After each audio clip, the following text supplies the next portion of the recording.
In this episode, I ask Jim what I've heard from many leaders, which is too much structure can limit creativity and freedom. Jim challenges me, Marshall, and the audience to think differently about processes, about systems, and about structure, and how it actually enables deeper levels of creativity. So stay tuned. I think you're really going to learn something about how to properly operate a business, whether you're an entrepreneur or a salesperson. I think you're going to really enjoy. How you can be the greatest salesperson on the planet. Welcome to the Rethink Sales Show. My name is Derek Kelly. I am joined by Jim Shorkey and Marshall Siamahu in the back. Marshall's here. Marshall is here. Glad to have you here, Marshall. Thank you. It's an honor. So Jim, It's an honor for me too. I've realized that many, obviously not all, we don't want to have all or nothing thinking, many leaders don't want to create structures because I've heard people say it limits their creativity, their flexibility. Maybe push against that challenge, that why are structures so crucial in running a successful business? I think the opposite. I think not having structure limits your creativity. No matter what, as an artist, just take a can of paint and a paintbrush and throw it against the canvas and say, oh, I'm an artist now. He has a plan, he has an idea, he has a vision, and he brings that vision into life. But he has a process that he follows. Maybe it starts with him mixing his paints and what colors, how does he get the blue to be so blue or whatever. There's a process to everything. And the bottom line is when you're looking at structure is we look at it on a gradient. We talk about a continuum, right? Yes. So on the one side of the continuum is no structure. Yeah. On the other side of that continuum would be overstructure. And then there's such a thing, could be too much structure as well. But there's got to be some sense of structure. And I look at it from a perspective of good structure, good results, bad structure, bad results. And somewhere in that continuum is the answer to what you're looking for in terms of running a business or running a family, whatever the case may be. No matter what you do, I'll give you a great one. I'm rambling here, I apologize, but No, it's good. so we decide we want to run a marathon. Is there a structure that we should follow to prepare for that marathon? Yeah. Yeah. And where would we find that structure at? You can find it at Coach, Community, Dr. Google. Online. Yeah. Google. That's I the mean, easiest way. AI. What's the very best way for me to prepare for a marathon? You can Google it right now, and it'll tell you exactly what to do. That's structure. I was just going to go out and just run here, run there. I was going to just do that. I was going to be creative. Okay, good luck with that. When you pass out at the halfway mark in the marathon, if you even get that far, good luck. This marathon, people think it's like a game. It's a serious business. And if you mess up, you could die. Did you ever think about that? You could die. Yeah. Not being prepared. So when we're running a business, we have to have a structure. And our structure is to the detail. How do we want to have a client walks into our dealership? That's our first point of contact, let's assume. And by the way, there could be a phone call or an email. Sure. I'm really rambling. You got me rambling. But should we have a structure for how we're going to handle all correspondence with the client before they even come into the dealership? 100%. Yeah. The way we do the emails, the way we do the follow-up, the way we leave a voicemail. Should we have a structure / process? I prefer process, by the way, for those different details. And the idea would be if you follow the process, and please think before you answer, Marshall, if we follow the process, is it going to work every single time? Not every single time. No, it's not. You're right. Good answer. I'm surprised you got that. If we follow our process, which we've researched and studied and read the books and gone to expert counsel, and we finally land on this process, and we say to our team, this is our process, and we want you to follow this process, dot the I's, cross the T's. If the team follows the process, is it going to work every single time? It is not. No. And people many times get lost in that. It's not, okay? And so what we're playing here is a mathematical game, and it's called probability. And so if we follow the process every single time to the best of our ability, dot the I's, cross the T's, the probability of our process being successful is going to be higher or lower? Higher. So we're playing math now. And so that would be the idea. There's going to be some situations where it just doesn't work, but we got to stick with the process. So we have a process for everything we do. And now when the client does hit the dealership doors, they're here now, and we're shaking hands. Should we have a process for how we shake hands? Yeah. Should we train on how to greet the client properly? For example, something very trivial and very trite. When we greet the client, should we maintain eye contact? Is that an important idea? Yep. Do you think the average person that we bring into our business, I'm talking about salespeople now, sales team, do they know that? You think they know that? Or do we need to teach that? I think we need to teach that. Yeah, I do it. and be reminded of it, right? I think it's really important because when we don't maintain eye contact, you know what the nonverbal communication of that is? We're not trustworthy. That's fact. You can Google that one too. Because if I had something on my shirt and I met you and I'm like, oh, nice to meet you, Jim, I shake your hand. Right. And then I'm kind of looking down here instead of looking at you. I go, That's a different one. that's But sometimes people, when they talk to a person, they'll tend to look to the side. They talk like this, or they'll look up and look down. That's a distraction. And yeah, that does indicate to me that you don't care.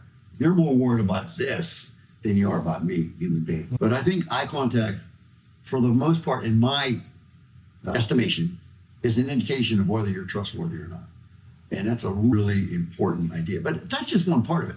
Should we have a good handshake? Should we give the customer a business card? Should we make an attempt to capture their name and write it down so we don't... Because all those things show that you're confident in yourself, in the thing that you're selling, in the way that you're operating your business, right? All those things show level of confidence or unconfidence, right? If I'm kind of looking to the side, I'm not really greeting you properly. That's nonverbal. That's a different thing. Then we need to train them that. You're right, because that messes up. That's a bad way of handling it. That's a bad process. Remember, we can have a good structure, we can have a bad structure, and a lot in between. So we would have some flaws in our structure / process / strategy there.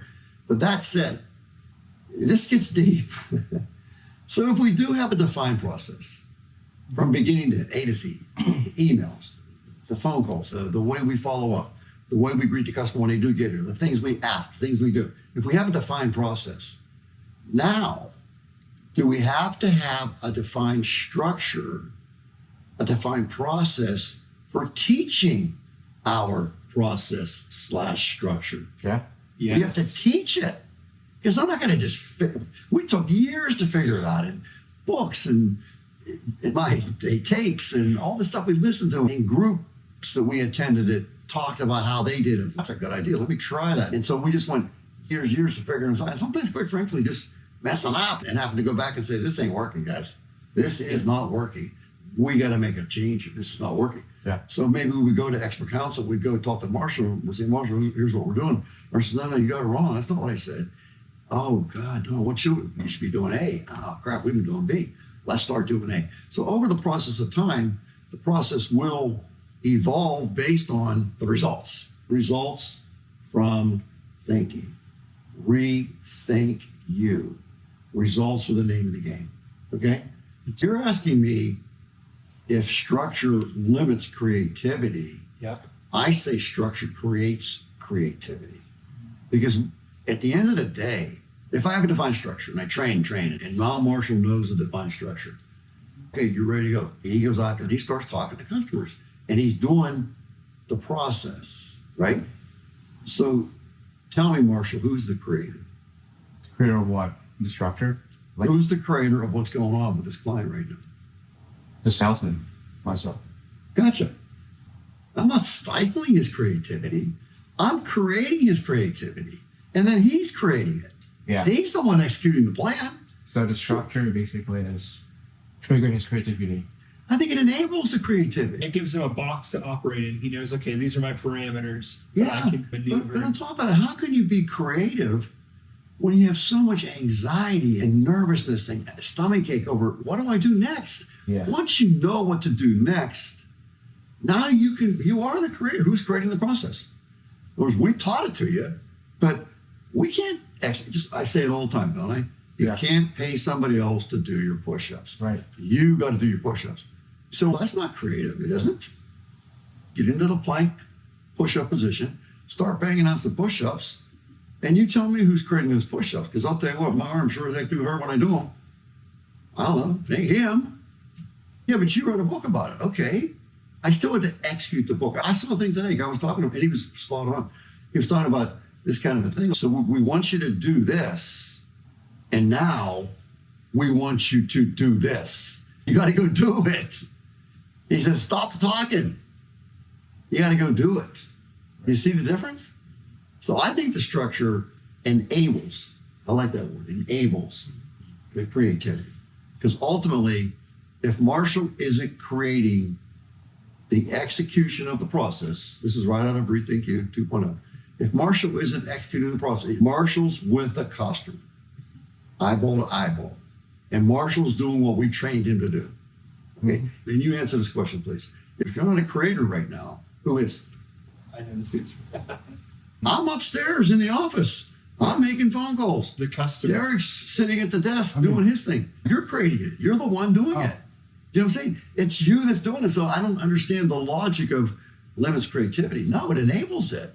And at the end of the day, you're the one that handed the customer your card. You're the one that wrote their name down. You're the one that maintained eye contact. You're the one that shut mouth, opened ears. You're creating it. Yeah.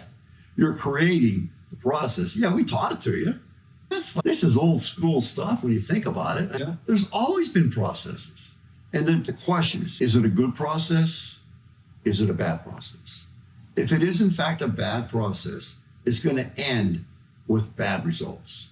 If it is in fact a good process with large enough numbers, it is absolutely going to end with good results.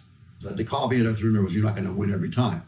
But I'll tell you, with a bad process, man, you're going to lose. You're going to win so little that you go broke. So the old adage, even a blind squirrel finds an acorn once in a while. But that's not recommended, is it? That's a hard gig, to be blind and try to find acorns. Yeah. Tough gig. And I'm not disparaging anybody that has these different disabilities, but it's tough stuff. They got a heavy load. And we got to admire them for their grit. But at the same time, it doesn't make it easy. And I can cite examples, which I'm not going to do, of people that just really have it hard. And yeah, I have different episodes of hardness, but not to that degree. I'm very thankful that I have the ability to execute the process. And in Rethink You 2.0, we have a lesson on the strategic continuum. And that continuum is literally a line, a flat line, horizontal line with an arrow on each end of that continuum. And so therefore, a continuum goes on into infinity. And that line is a bunch of slash marks. And the slash marks represent going from a bad strategy to a good strategy, hence the strategic continuum. Going from a bad strategy over here, as we go across the continuum, we move to a better strategy and a better. Yeah. And as we get to a better strategy, the results improve. But there's one component of that strategic continuum that often gets overlooked, and that's the execution. So if you have an A strategy, you're going to get great results. If you have an A strategy and I have a B strategy, ostensibly you would get better results than me, right? But the difference is I'm executing my B strategy at 100%. And you're executing your A strategy at 50%. And I'm here to tell you, Marshall, I will crush you. It won't even be a game. Because again, it's a game of probability. And it's the one who's executing at a high enough level along with a good enough. Now, by the way, if we have a bad strategy, what's our percent of execution we want there? For a bad strategy. We want to switch the strategy. We want a 0. Yeah. Don't stop doing that. 0. We don't want any execution of a bad strategy. You see what I'm saying? Yeah. So if I have a bad strategy and I execute my bad strategy at 10%, and you have a B strategy, you execute your B strategy at 10%, you're going to crush it. Same reason, same logic. Without visuals, it's hard to really explain this, but maybe if people want it, we can get them a copy of the strategic continuum, which really spells it out. Yeah, let us know in the comments below. If you want the strategic continuum, we have a graphic It's that we can easy, just let us know. easy. Email, boom, you have it. And it's also for you teachers out there, coaches, teachers, trainers, it's a great way to explain your position on strategy. So strategy, the long answer to a short question, enables the creativity. Yeah. Thank you, Jim. Thank you, guys. I just asked Jim a question about creativity and flexibility inside of structure and processes, and he blew it out of the park. It's awesome. And I did not know about this question, by the way. That's right. I really didn't. Did I, Marshall? No clue. I think you thought you had me. Guys, you've been doing such an awesome job leaving a dolphin comment in the comments below and a dolphin emoji. We're so thankful for all of you that have watched till the end. If you're watching on YouTube, please hit the hype button. It's a newer button that YouTube has that helps our content be pushed to more people. If you're on Facebook or any other platform, please share this message with others, because we really believe what we are doing is being here to help one more person. I know. We haven't talked. I literally sat down and we opened up the jar, and Derek hit me with that question. Yeah. I just want to help one. If this message helps one person, I'm thrilled. I truly am. I'm thrilled. And again, if it's 10 or 100, I'm not going to discourage the million by no means. But I want to be careful that I don't make that the goal and lose sight of the one. You want to add to that? No, Marshall, do you want to add to that? That's great. Thank you, Jim. Your pleasure. Thank you, guys. We'll see you on the next episode.